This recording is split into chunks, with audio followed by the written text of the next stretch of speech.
The all-new Apple Pencil Pro. Yes, it is a Pro pencil, but is it worth the purchase? Is it something you're going to use in your repertoire of devices? It works with the new lineup of the iPads, if it be the Air or the Pro series that they just introduced. And today we're going to break down, is the upgrades worth the Pro series for you? I remember when Apple first introduced the first generation Apple Pencil, and I was pretty impressed with the fact that now we finally have a stylus that we can use with our tablets. That to me was innovation that was long overdue. But when they came out with the second generation and they added the ability that I could put it down on the table and it wouldn't necessarily roll because it had that flat edge, and they added the fact that it had that little bit of touch feature for the gesture, I thought, hey, we're on to something. As the rumors started to take shape, I started to ask myself, what would I want to see in the next generation Apple Pencil? And the first thing that came to mind was an eraser. Well, we didn't get that with this Pro Edition, but we got a number of features that I didn't expect to see. And the first one I want to talk about is the Find My.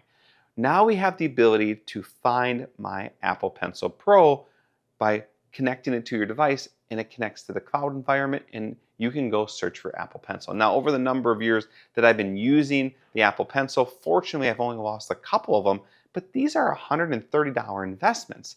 And with AirTag technology and the Find My app, this feels like a natural upgrade, and just something, if you're looking to make the purchase, it feels like it's a safe investment on your device, because now you can locate this. If it be in the bottom of your bag, if it be left in a vehicle, and with the way these attach, they come off pretty easily. And that's probably where the biggest thing was that I ran into trouble with, is so many times I'd put this in my bag or I'd slide this into my backpack and it would fall off, and then I wouldn't recognize where I left it and have to go searching for it. Luckily, more times than not, I found it in my bag. So to me, that was a real big update.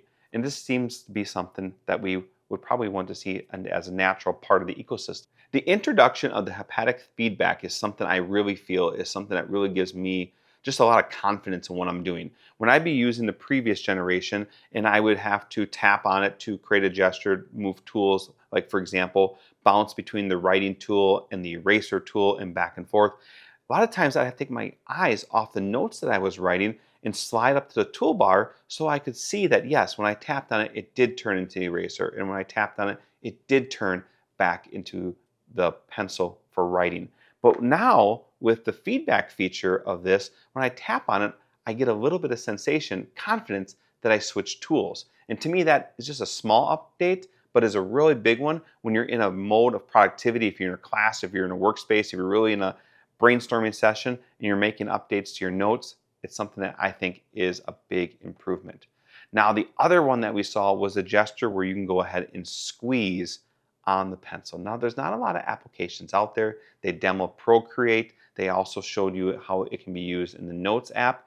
But I think this is really cool for like onboard note taking. The fact that I can be inside my note, not have to jump to my toolbar to change from colors, to change from different types of tools, to change from, like, say, a writing tool to a highlight tool to an eraser tool, and change the different features within that as far as color or thickness goes.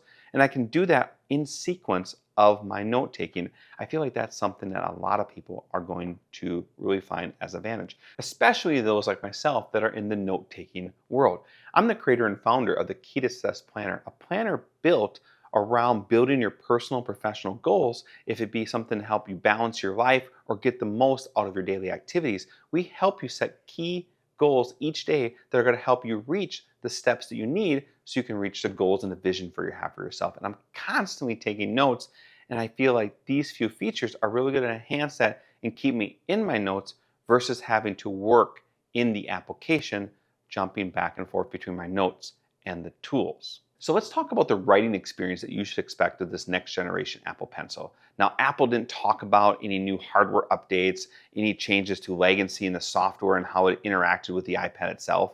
And I didn't experience that either. Matter of fact, it feels very much the same when it comes to writing with this generation Apple Pencil versus the previous generation Apple Pencil. Matter of fact, the bodies of the devices, if it wasn't for this little Pro icon right here, I wouldn't really notice any difference. They're literally spec for spec the same. Now, Only noticeable difference in the design of this Apple Pencil Pro is the placement of the magnets and how it attaches to the device. Previous generations won't attach to the new line of Apple iPads, so you have to go with this generation if you wanted to attach and sync with the device.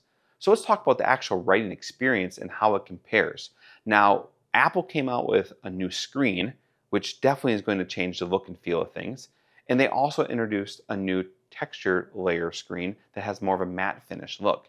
Now, that is only available in select models, and for the average person, it's not something you're going to use. And I have an option for you that kind of gives you that experience. So one thing I do to really enhance my writing experience is to use a matte finish screen cover that really helps give me more of a paper feel when I'm writing and drawing. The other thing it does is, you notice when I picked up the corner here, that glare is greatly reduced and makes a matte finish look.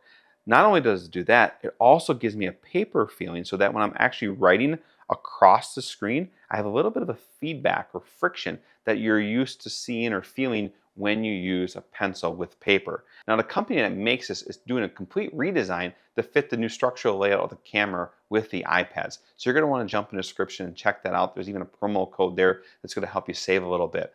The next thing I want to talk to you about is the actual pen tip I use. When I traditionally use the Apple Pencil, I found that the pen tip to me just feels to be broader in range. It doesn't really have like a roller ball feeling.